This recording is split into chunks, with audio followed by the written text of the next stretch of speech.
Hey there, and welcome back to XCOM 2. My name is Pete, and today we complete another episode of our Legend Ironman walkthrough of XCOM 2 War of the Chosen. Last time we left off after taking out the assassin, the last of the three Chosen, and in spectacular fashion I might add. So at this point we have our sights firmly set on ending the fight with the aliens, and with that ending the series. And on that note, today there is actually about a 25% chance that we screw up the entire run by missing out on what is arguably the most important achievement in this series, so with that being said, let's jump in. We still don't really have anything worth scanning here, but I suppose assorted loot will have to do. Who knows, maybe we get lucky and grab something of superior quality.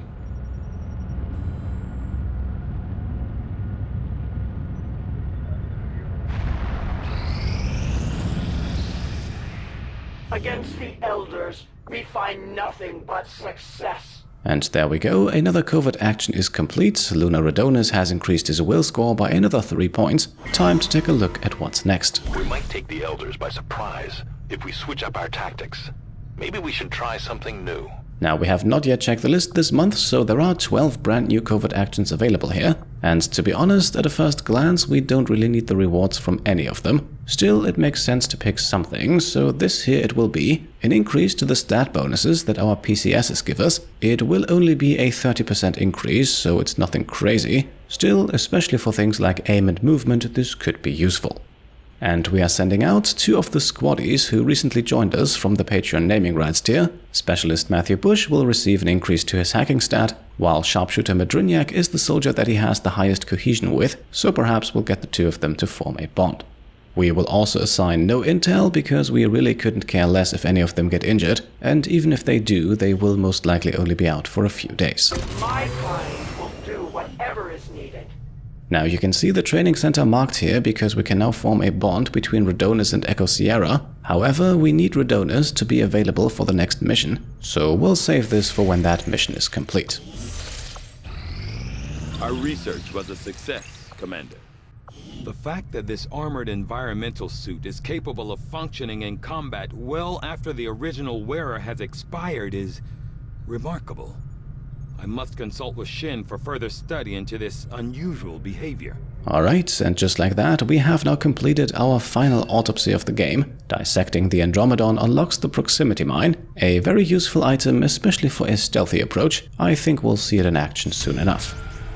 We then also receive an inspiration for improved auto pistols. Honestly though, we can probably safely skip this. Instead, let's unlock the assassin's weapons as quickly as we can. Those will definitely be a lot more useful. I foresee a number of valuable applications stemming from this technology. I'll have a report assembled as soon as the research is complete. Unless I am severely mistaken then, the assassin's weapons will also be the final research project of this series. Everything else will then take place in the Shadow Chamber. For today then, it looks like our mission is here. We have to rescue a scientist from an Advent vehicle and will also be rewarded with 95 intel for doing so. In addition, we will only meet 11 enemies on this one, so I'm hoping that it won't be too difficult to complete. However, today, simply completing the mission objective and defeating all enemies is not our only goal. Instead, we want to unlock a very particular achievement, and that is why Lunar Redonis is with us. At this point, Redonis has the highest will score of anyone on our roster, currently sitting at 72. However, we can bump that up by a further 12 points by giving him a superior focus PCS, resulting in a will score of 84. And that will score of 84 is what will ultimately decide whether or not we get lucky here today. So let's head out and see what awaits us in the field.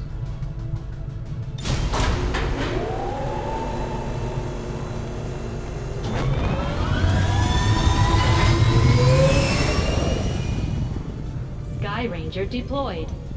Menace, ready to deploy. Advent forces are moving a VIP through this area on board one of their transport trucks, and the Resistance is asking for our help staging a rescue operation. The target will be well defended. Be prepared to secure the area and eliminate any hostiles to expedite the rescue.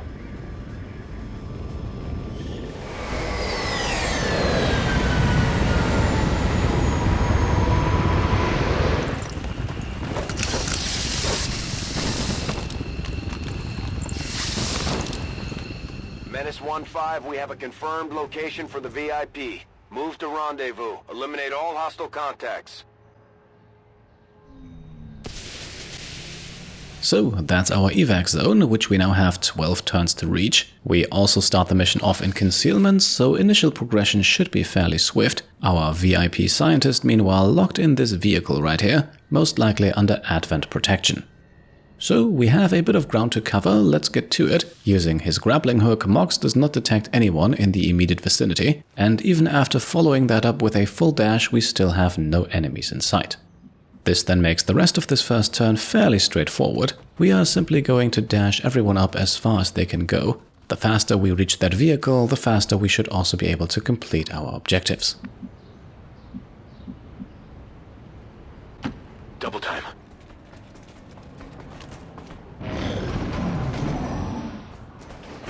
And there we go, we've got enemies incoming, an Andromedon and 2 codexes, and I think we should be able to catch them in an Overwatch ambush on their turn, even though we are currently concealed. So let's get Ranger Warhawk into position. Enemy spotted. Along the way, he also spots enemy part number 2, a mech and 2 Advent soldiers, but as long as we don't move up too far, we should be able to stay out of their line of sight.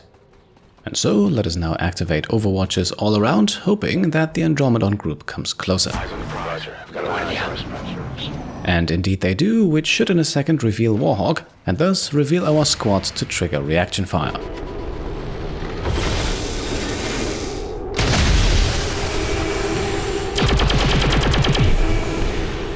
It's dead! It has to be dead!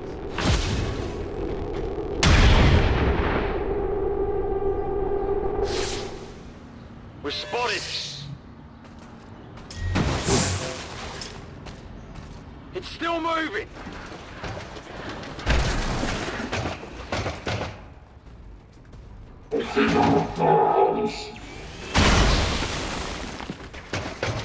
Incoming fire! Alright, so thanks to Mox and Esteban Flores, we get rid of both codexes immediately. Warhawk meanwhile misses with Blade Storm, but gets a lucky break nonetheless, with the Andromedon also missing its shot. I may have briefly forgotten about the fact that this could happen. Absolutely! So let's get things going then, rather unsurprisingly I think, with Grenadier Nicholas, who can swiftly tear through the Andromedon's armor.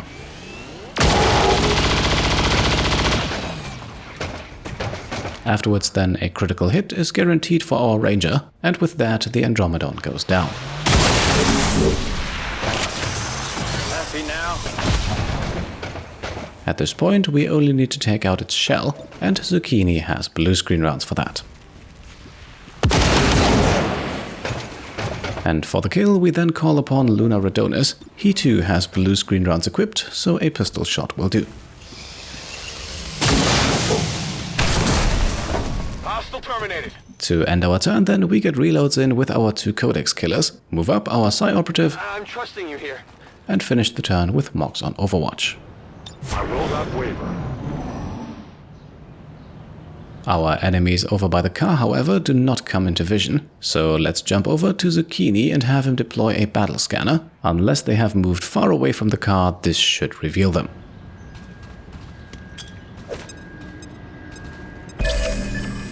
And indeed, there we go, with a heavy mech, shield bearer and trooper. We also locate our scientist VIP inside of the car, but it will be some time until we go after them. For now, let's get this group activated. Launching a grenade against them, standing so close to the truck holding the VIP would be risky, and as you can see, doing it this way gets them to move a bit closer towards us. It also puts the 2 Advent soldiers close enough to each other to hit them both with Void Rift. Let's see if that does anything more than just damage. Enter the rift.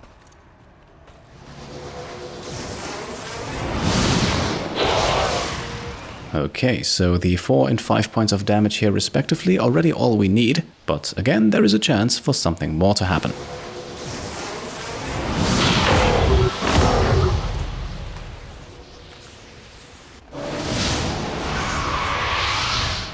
Okay, so instead of getting any of these soldiers to panic, Esteban instead straight up mind controls the trooper, which has the unfortunate side effect of revealing our next group of enemies, a gatekeeper accompanied by a shield bearer and lancer.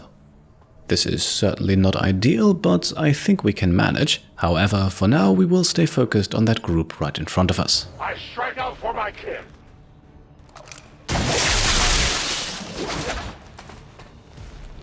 It did not strike the flesh. Mox's free whiplash action takes the mech down to 9 hit points, and we still have a shot left with him. Unfortunately though, that will not quite be enough for the kill.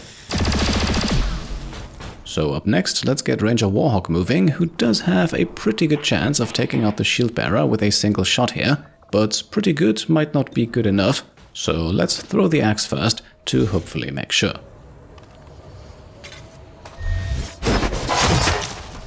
And that does indeed connect, so as long as he can now hit the 92%er, we should be in the clear.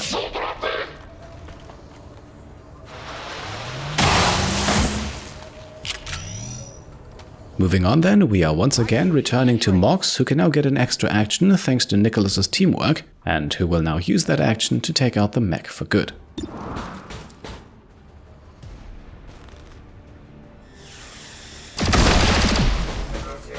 They will fight no more. My weapon is nearly empty. And that brings us now to Zucchini, who can use his second action point to combat Protocol the Gatekeeper.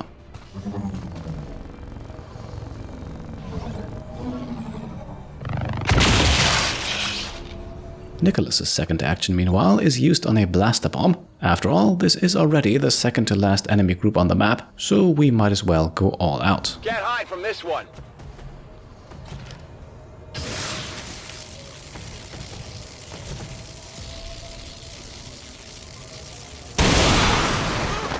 And despite a civilian named Thomas unfortunately getting caught in the blast radius, we do some good damage here. Let us now finish the turn by laying down a kill zone with Radonus, potentially able to hit all 3 enemies currently still visible.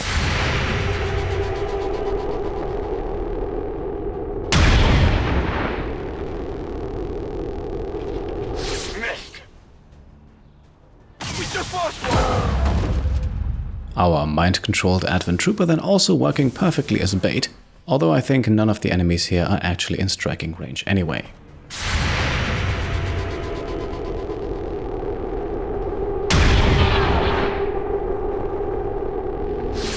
I nicked him.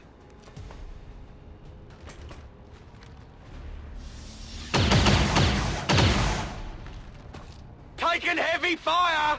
Menace 1-5, be advised, hostile interceptors are inbound on your current position. Firebrand has a limited window to provide extraction. Alright, so Radonus' reaction fire doing at least a little bit of damage. However, having now lost our mind-controlled Advent Trooper, we no longer have line of sight at the other 2 enemies. Ranger Warhawk, meanwhile, untouchable and thus not taking any damage whatsoever. And let's keep it that way by moving him on top of the truck here to re-establish line of sight. This also shows us that, annoyingly, the shield bearer has activated their energy shield. However, if Warhawk's 85%er here connects, a kill is very likely, and with that also the end of that shield. Okay, so I got one. My ammo's running low! So this gets rid of the extra layer of protection and also reactivates untouchable on our Ranger. There is no forgiveness. I take a new approach. Mox, meanwhile, can go after the trooper. The Elder's puppets come. For the free. So that's 1 enemy down, 2 more enter the fight. Although these 2 should also be the last 2, unless of course the aliens receive reinforcements. Now, Mox's turn is not yet done, and by grappling up onto the rooftop here, he even gets himself an extra action. Parkour, certainly not the most reliable skill, but in this case it allows him to take 2 more actions, although he unfortunately only has the ammo for 1. We must destroy their armor. I have no ammo. Now, I had briefly hoped for a lucky execute here, but of course that did not happen. So instead, let's move up with Psi Operative Flores and utilize the Shredstorm cannon. As you can see, he's able to just barely hit the Gatekeeper. Storm's coming!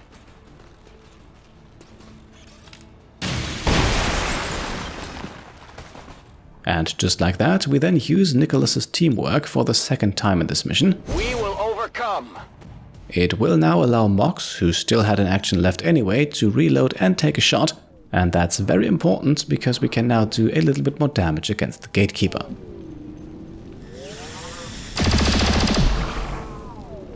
Up next then, we have Specialist Zucchini, who can first hack open the VIP's prison cell. Lo intentaré. Obviously, we could also blow up parts of the truck to free them, but we haven't brought that many explosives, and even if we fail this hack, it will have no repercussions, so obviously we just have to go for the permanent plus 20 hacking stat increase.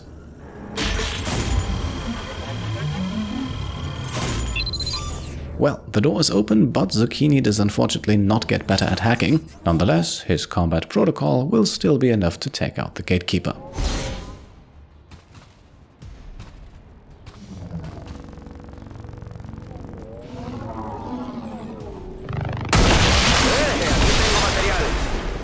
That drops some loot, which we will grab shortly, but first let's have Lunar Adonis grapple onto the truck here too, right next to Warhawk. However, unlike our Ranger, he does not benefit from being untouchable, and that's with good reason.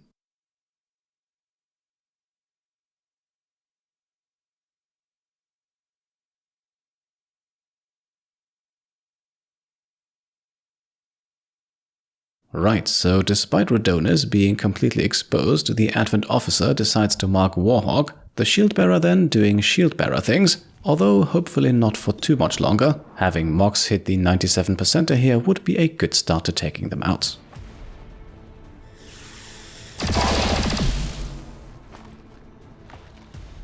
I have little ammo remaining to that position. With action point number 2, we can then move Mox to grab the loot, which coincidentally also leaves him completely exposed, although at least he grabs a good number of valuables as a reward. With Ranger Warhawk then, we are going to activate a run and gun, Moving to fire position. and then we will have him dash right next to the shield bearer. Once again, a critical hit is guaranteed, and with that, the kill.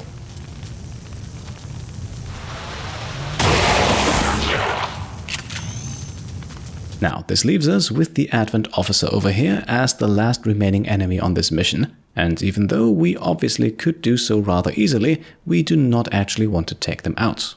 What's more, as you may have guessed already, we want them to target our sharpshooter Radonis, who we are now completely exposing yet again.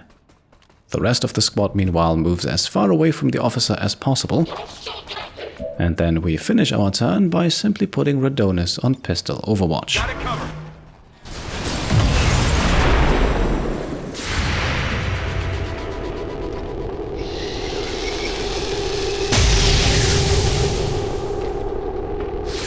Enemy is still up. Watch the sides.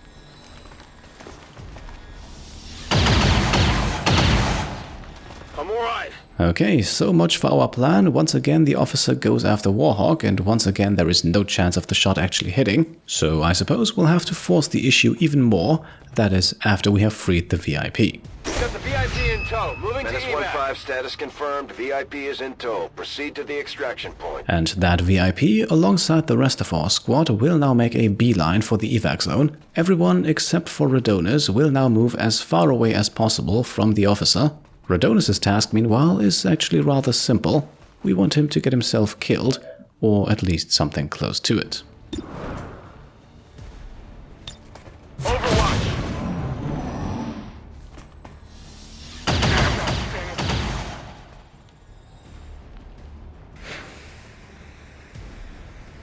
Multiple hostiles advancing on our picking up an position. enemy transport inbound on your current position. So then, Radonis has taken a hit, but for now he is still standing. Probably though not for that much longer, as we now also have enemy reinforcements incoming. And this time around we are not going to greet them with a round of overwatches, for the simple reason that we might just accidentally kill all remaining enemies that way, and that is certainly not part of our plan. So instead we will just keep going towards the evac zone. Radonis himself can also move just a few steps further towards it. However, he will remain very vulnerable. Ranger Warhawk then gets himself behind full cover, and that ends our turn. Let's see what our enemies have incoming.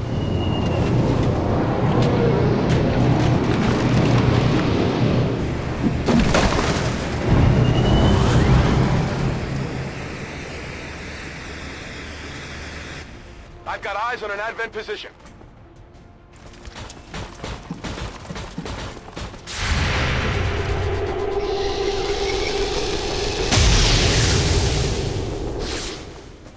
Not good. Not good indeed, because even though these reinforcements here won't get to act, the officer will, and at the moment they only have one target available to them.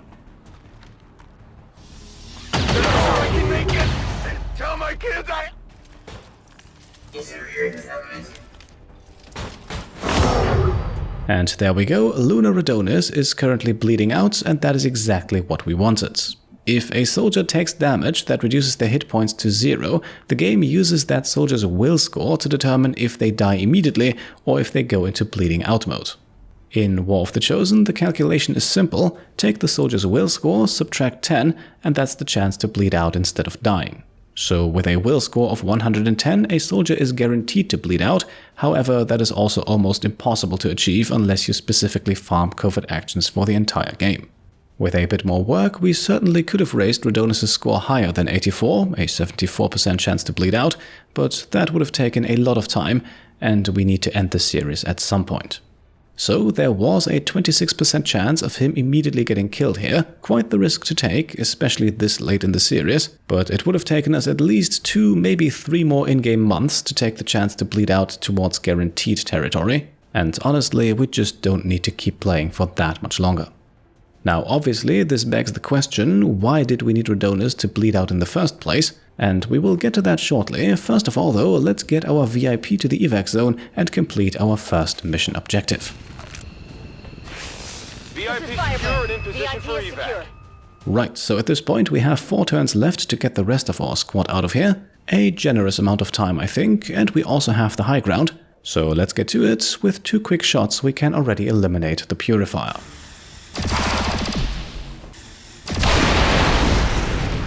It is dead. So that's Mox's turn. Up next we are going to use the Rage Strike action with Nicholas, entirely free and still allowing him to dash halfway across the battlefield.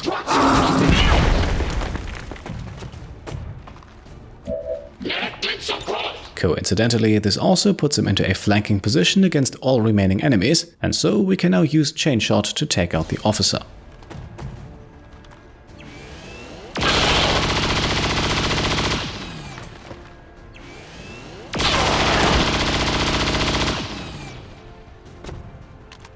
Beautiful. That brings us now to the already injured Lancer, who with a bit of luck we can take out with our specialist Zucchini.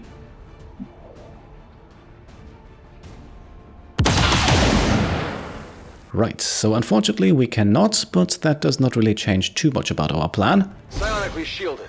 Up next we are now going to use Psi Operative Flores to put the Mech Trooper into stasis. And because, unlike any other psionic abilities, stasis does not actually end the turn, we will, in a short moment, be able to use another one of Esteban's abilities. But first, let's bring things back to our Ranger. By activating Serial, we make sure that we get back an action point if we kill the Lancer here. And thanks to the stock, that was never in question. So we can now have Warhawk pick up the downed but not dead Radonis, and we can use that last action point to carry our sharpshooter all the way back to the roof. That, however, is not where this ends. By using Esteban's Inspire ability, we can now give Warhawk yet another action. And that is enough for both Warhawk and Radonis to make it to the evac zone, so let's get them out of here before Radonis' 3-turn bleed out timer runs out, and this now unlocks the Nick of Time achievement.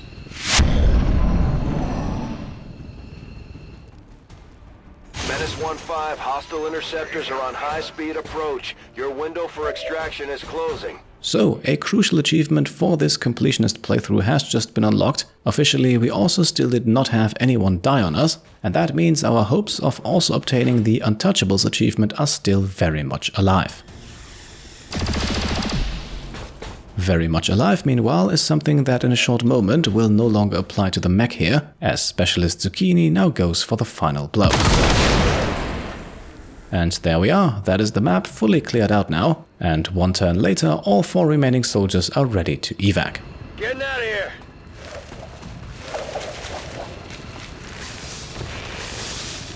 Status confirmed. Mission accomplished. So then, here we go, the excellent mission rating probably not telling the entire story. The Nick of Time achievement is definitely much easier to obtain if you do not play with War of the Chosen active. In that case, you get a very particular upgrade that you can purchase in the GTS, which makes the bleeding out thing a lot more likely. Nonetheless, we have done it, even under these slightly more difficult circumstances, and with that, I think we can now head back to the base.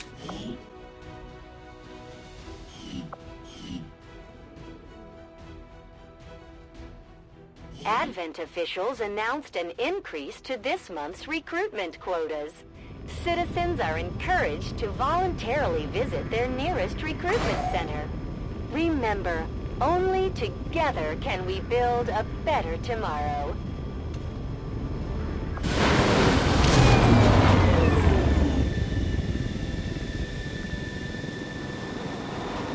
I'm glad to see that our cooperation with the Resistance factions is going so well, Commander.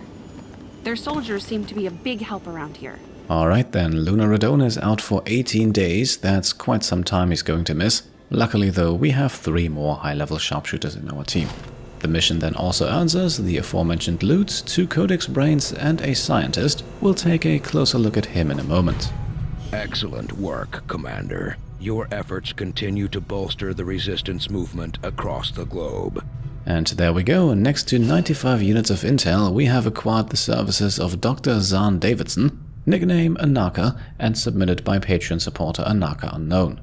His biography reads as follows: raised in rural New Zealand, from a young age Zahn was pressed into work, usually only scraping by. Instilled with a strong sense of self-reliance, he is eager to do his part to take back Earth. And so he now joins our science staff, who are currently in the middle of what is likely going to be their final research project ever. Still, he might help speed that up by a day or 2. Sharpshooter Adonis has unfortunately also acquired a negative trait, however, fear of the Chosen will no longer come into play, so I think we can safely ignore this. And so, here we are then, one step closer to full completion and ready to make the cut in today's episode. Quick note, there will not be an episode next week as I will take a short vacation. RimWorld, however, will continue as usual, but I simply will not find the time to pre-produce for 2 series.